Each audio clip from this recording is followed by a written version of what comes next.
అష్టాదశ పురాణములు గరుడ పురాణం ఆచారకాండ 16 పంచవక్త్ర పూజనం శివార్చన విధి. వీడియో చేసినవారు కంచి త్యాగరాజులు. పంచవక్త్ర పూజనం శివార్చన విధి.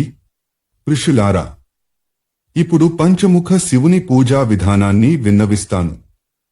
ఇది సాధకునికి భుక్తిని ముక్తిని ప్రసాదిస్తుంది. ముందుగా ఈ క్రింది మంత్రంతో పరమాత్మను ఆవాహనం చేయాలి. ఓం భూర్విష్ణవే ఆదిభూతాయ సర్వాధారయ మూర్తయే స్వాహ. తరువాత సద్యోజాత విశేషణధారియైన పరమాత్మ కడను ఈ క్రింది మంత్రంతో ఆవాహనం చేయాలి. ఓం హాం సద్యోజాతాయ నమః. ఈ సద్యోజాత శక్తిలో 8 కడలుంటాయి. అవి సిద్ధి, బుద్ధి, ధృతి, లక్ష్మి, మేధ, కాంతి, స్వధ, స్థితి. వీటన్నిటినీ ఓంకార ప్రతిసర్గతో షష్ఠీ విభక్తితో నమః ను చేర్చి పూజించాలి. ఉదా సిద్ధిని ఓం సిద్ధ్యే నమః అనే మంత్రంతో పూజించాలి.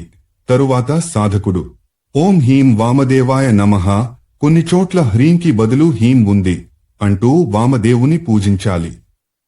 ఈ శివస్వరూపానికి 13 కడలు.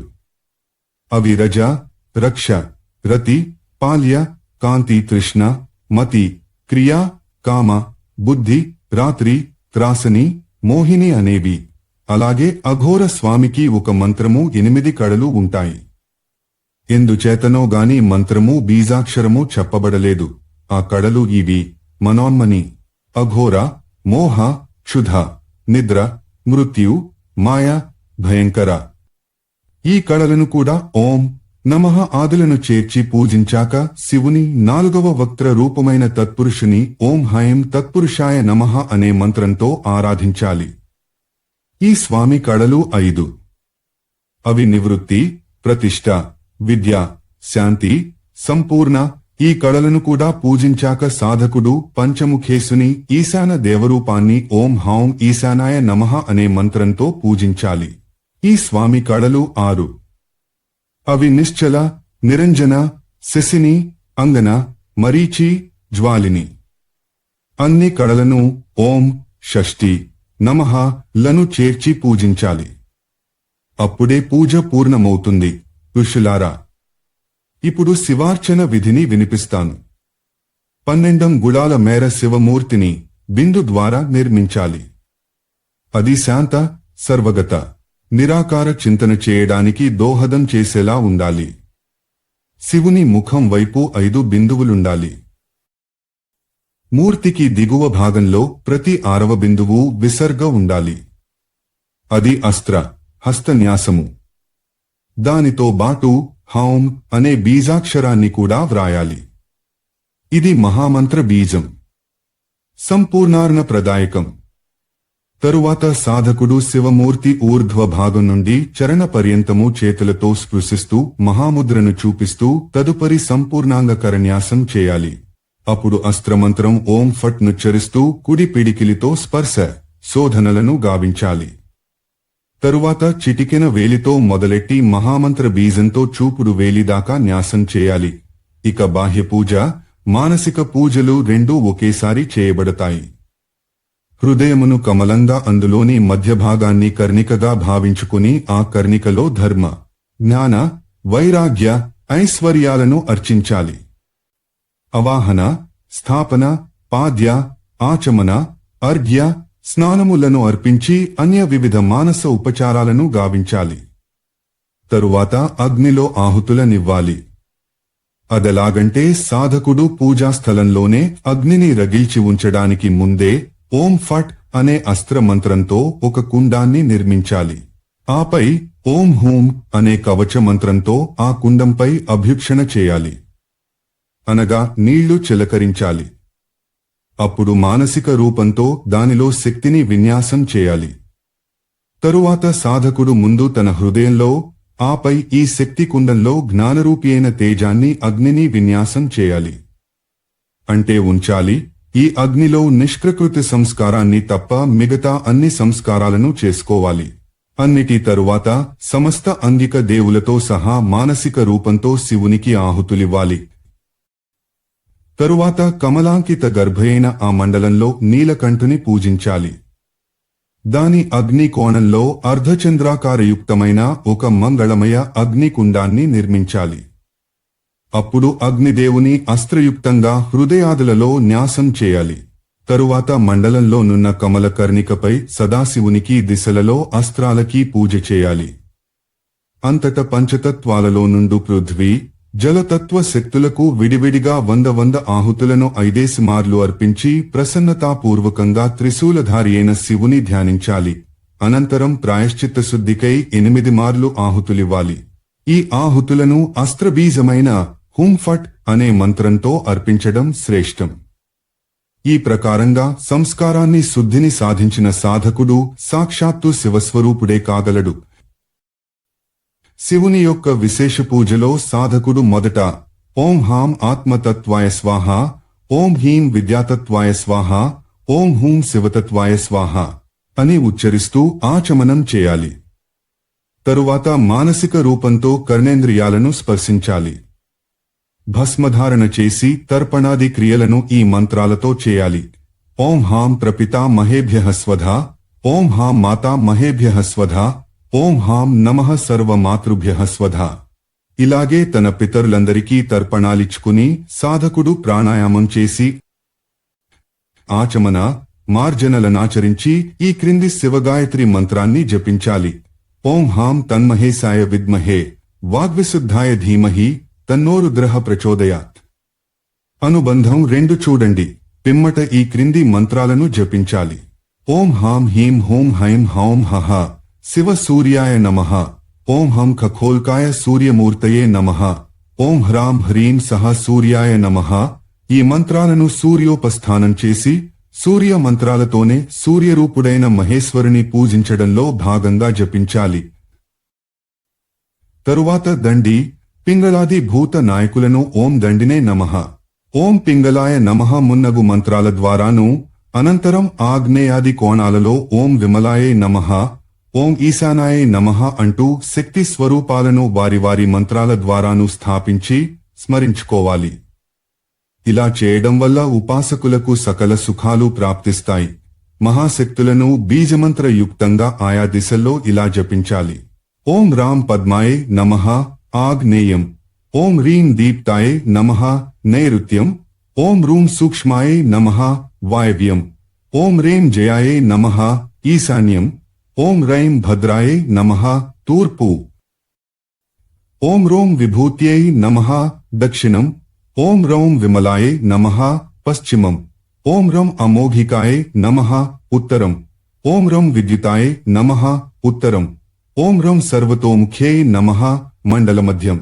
తరువాత శివస్వరూపమున్న సూర్య ప్రతిమను సూర్యాసనంపై స్థాపించి హ్రాం హ్రూం లేదా హ్రీం సహ అనే మంత్రంతో ఆ దేవుని అర్చించి క్రింది మంత్రాలతో న్యాసం చేయాలి. ఓం ఆం హృదరాయ నమః, ఓం భూర్భువః స్వః శిరసే స్వాహ, ఓం భూర్భువః స్వః శిఖాయే వో షట్, ఓం హ్రం జ్వాలినే నమః, ఓం హ్రూం కవచాయ హుం, ఓం హ్రూం అస్త్రాయ ఫట్, ఓం హ్రం ఫట్ రాజ్యే నమః, ఓం హ్రం ఫట్ దీక్షితాయే నమః. అంగన్యాసానంతరము సాధకుడు ఈ దిగువ నీయబడిన మంత్రాలతో సూర్యాది నవగ్రహాలకు మానసీ పూజను సంపన్నం గావించాలి. ఓం సహ సూర్యాయ నమః, ఓం సోం సోమాయ నమః, ఓం మం మంగళాయ నమః, ఓం బుం బుధాయ నమః, ఓం బ్రూం బృహస్పతయే నమః, ఓం భం భార్గవాయ నమః, ఓం సం శనైశ్చరాయ నమః, ఓం రం రాహవే నమః, ఓం కం కేతవే నమః, ఓం తేజశ్చండాయ నమః. ఈ విధంగా సూర్య దేవాదులను పూజించి ఆచమనం చేసి ఆపై ఈ క్రింది మంత్రాలతో చిటికెన వ్రేలితో మొదలెట్టి అన్ని వేళ్లతో కరన్యాస అంగన్యాసాలను చేయాలి. ఓం హాం హృదయాయ నమః, ఓం హ్రీం శిరసే స్వాహ, ఓం హూం శిఖాయ వో షట్, ఓం హైం కవచాయ హూం, ఓం హౌం నేత్రత్రయాయ వో షట్, ఓం హః అస్త్రాయ ఫట్. తరువాత భూతశుద్ధి గావించి మరల న్యాసం చేయాలి. అర్ఘ్యస్థాపన చేసి ఆ జలాన్ని తన శరీరంపై జల్లుకోవాలి. తరువాత శివునితో పాటు నందీశ్వరాదులను పూజించాలి. ఓం హౌం శివాయ నమః అనే మంత్రంతో పద్మస్థితుడైన పరమశివుని పూజించిన పిమ్మట నంది, మహాకాల, గంగా, యమున, సరస్వతి, శ్రీవత్స, వాస్తుదేవత, బ్రహ్మ, గణపతులను తదుపరి తన గురుదేవుని సాధకుడు అర్చించాలి. తరువాత పద్మమధ్యంలో నున్న శక్తి అనంతదేవులను, పద్మ పూర్వదళంలో ధర్మాన్ని, దక్షిణంలో జ్ఞానాన్ని, పశ్చిమంలో వైరాగ్యాన్ని, ఉత్తరంలో ఐశ్వర్యాన్ని, ఆగ్నేయంలో అధర్మాన్ని, నైరుత్యంలో అజ్ఞానాన్ని, వాయవ్యంలో అవైరాగ్యాన్ని, ఈశాన్యంలో అనైశ్వర్యాన్ని, పద్మకర్ణికపై వామ, జ్యేష్ఠాశక్తులను మరల తూర్పుతో మొదలుపెట్టి రౌద్రి, కాళి, శివ, అసితాది శక్తులను పూజించాలి. తరువాత శివుని కెదురుగానున్న పీఠంపై ప్రతిష్ఠింపబడిన కలవికరిని, బలవికరిని, బలప్రమతిని, సర్వభూతదమని, మనోన్మని అనే మహాశక్తులను ఈ దిగువ నీయబడిన మంత్రాలతో పూజించాలి. ఓం హౌం కలవికరిణ్యై నమః, ఓం హౌం బలవికరిణ్యై నమః, ఓం హౌం బలప్రమతిన్యై నమః, ఓం సర్వభూతదమన్యై నమః, ఓం మనోన్మన్యై నమః. తరువాత సాధకుడు ఒక ఆసనం పైకి శివునాహ్వానించి ఆయన మహామూర్తిని స్థాపించాలి. అప్పుడు శివునుద్దేశించి ఆవాహన, స్థాపన, సన్నిధాన, సన్నిరోధ, సకలీకరణాది ముద్రలను చూపించి అర్ఘ్య, పాద్య, ఆచమన, అభ్యంగ, ఉద్వర్తన, స్నానీయ జలాలను సమర్పించాలి.